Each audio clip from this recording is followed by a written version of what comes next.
So my suggestion for most people then is just you want to wait for the news to come out. Whether it's 8:30 news, whether it's 10 a.m. news, waiting for the news to come out as like a default setting is always going to be the safest option because you're just using it as a data point. That's why I've opted out to shoot. I don't trade 8:30 news drivers. 10 a.m. news is the same way you want to treat it. So here's the news in 4 minutes. So sorry, 4 seconds.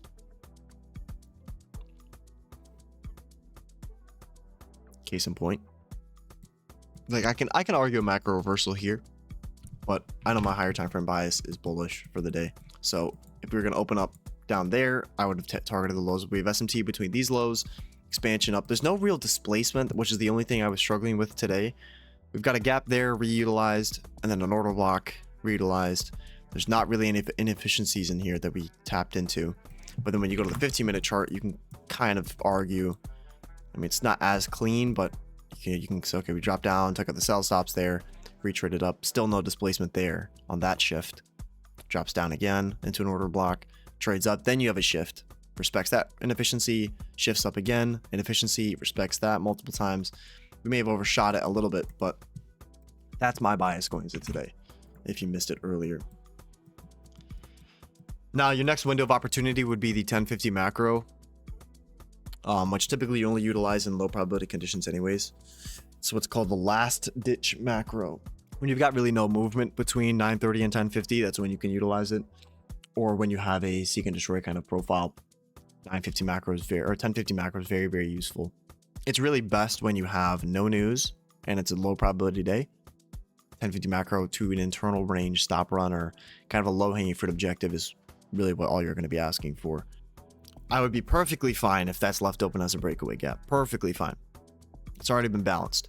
Breakaway gaps when you leave consolidation ranges, a lot of the times if it's placed within the consolidation range, you will not touch it again.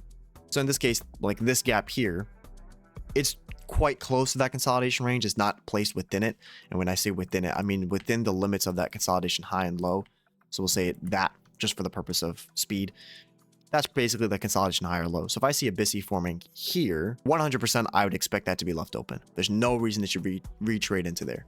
So I'm looking to see if we can get a retest into this inversion level here. I actually would favor if it touches that and into the BISI a little bit. And if we can get a reaction out of it, then I'll consider going long until previous day high. So we're respecting the inefficiency, the inversion gap I've marked out, and as well as the breakaway gap is being left 50% open.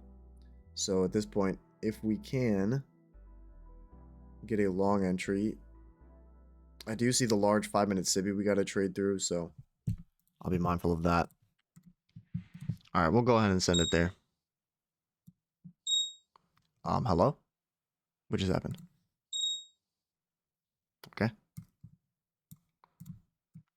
So stop, I'm going to be placing below the inversion gap. Low end. Now the basis for the trade is we're retapping into inversion gap, breakaway gaps being left open. I don't know why I got weird filled there. Did I short it originally? Is that why? I don't even know.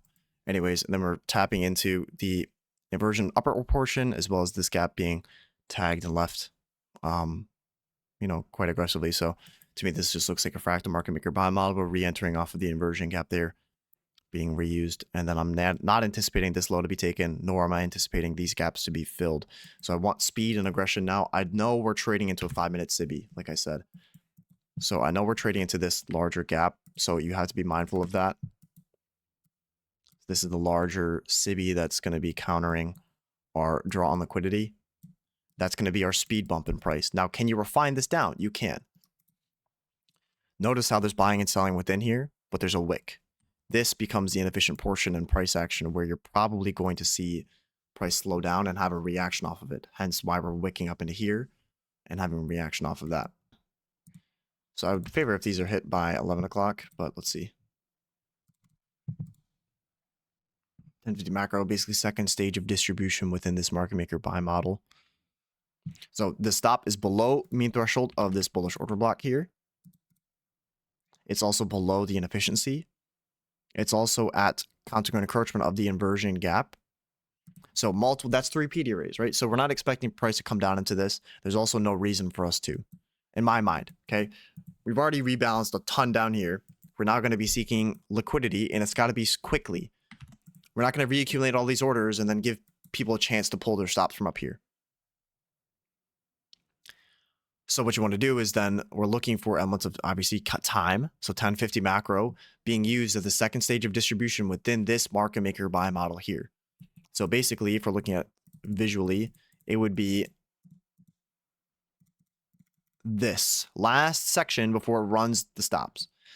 Low risk buy, first stage, second stage. That's what I'm anticipating today as this kind of trade. Yep. I'm taking out the swing high, looking good. ES also pumping up, looking good.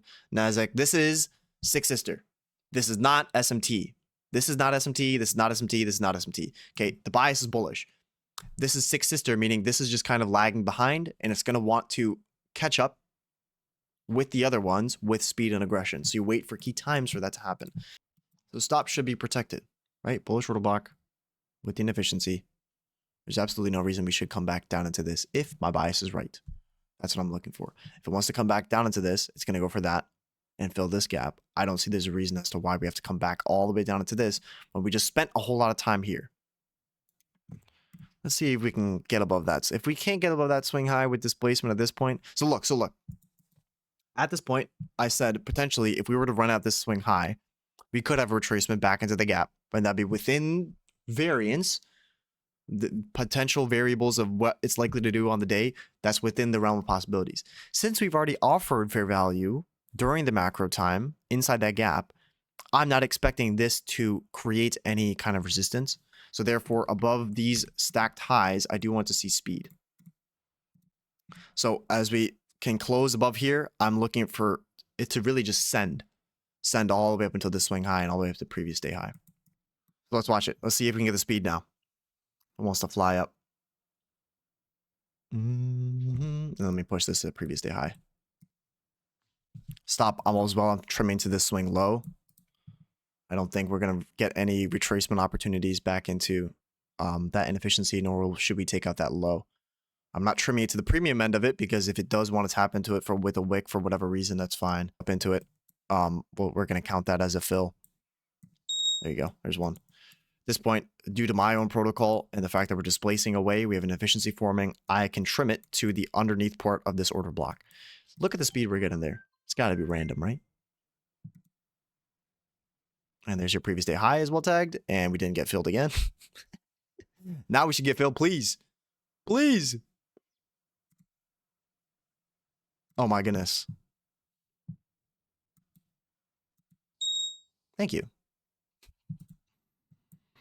And stop is at break even. One tick below. Wow. Speed and closure. It's got to be all that buying pressure coming in. Soon as we end the macro time off.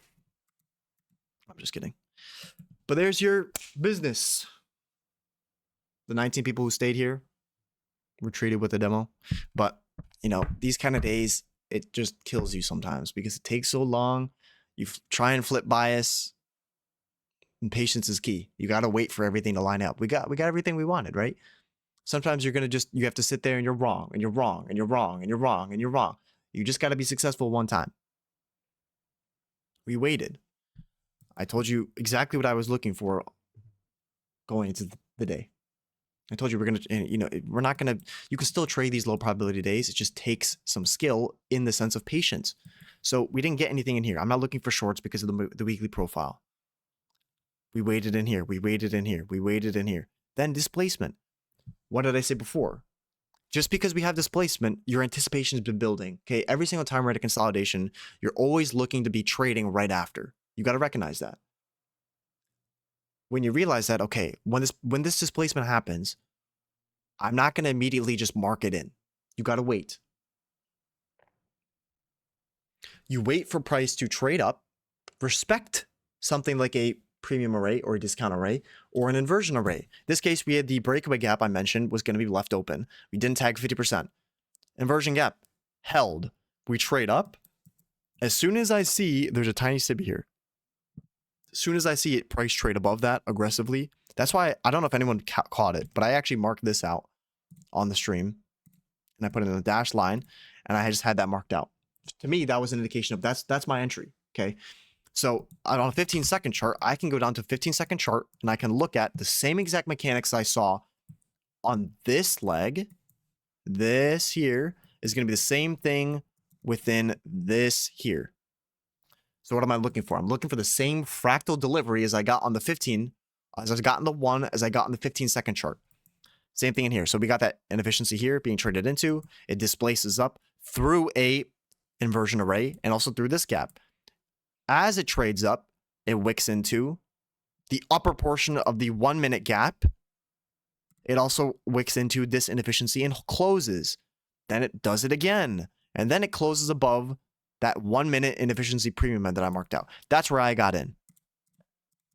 That's where I was getting in. I messed up the order apparently. Either I went short accidentally or something. But I messed up the order there. And then we just rebought it. Rebought here on the pyramid as it traded into this inefficiency on the 15-second chart. Obviously, we had to weather some of this retracement. Stop was in a reasonable spot. And then it just flies. Why? Because above here, there's no one. I already explained it. I'm not going to explain it again, to be completely honest. It's in the recording. But it's repeatable logic that's always there. You just have to know when the setup is going to be there. On a low probability day, what did I say? You use the 1050 macro. It's the last ditch effort. You want to see this be used as the market maker buy model. Okay, I drew it down over here, right? It's going to be this. Last ditch effort. You got to be patient. You got to know when these setups are forming. And all this stuff is in the PDF. So all the PDF guys who have this, every single thing that I just said on the stream, you know is literally in that document and was written beforehand 3 months ago.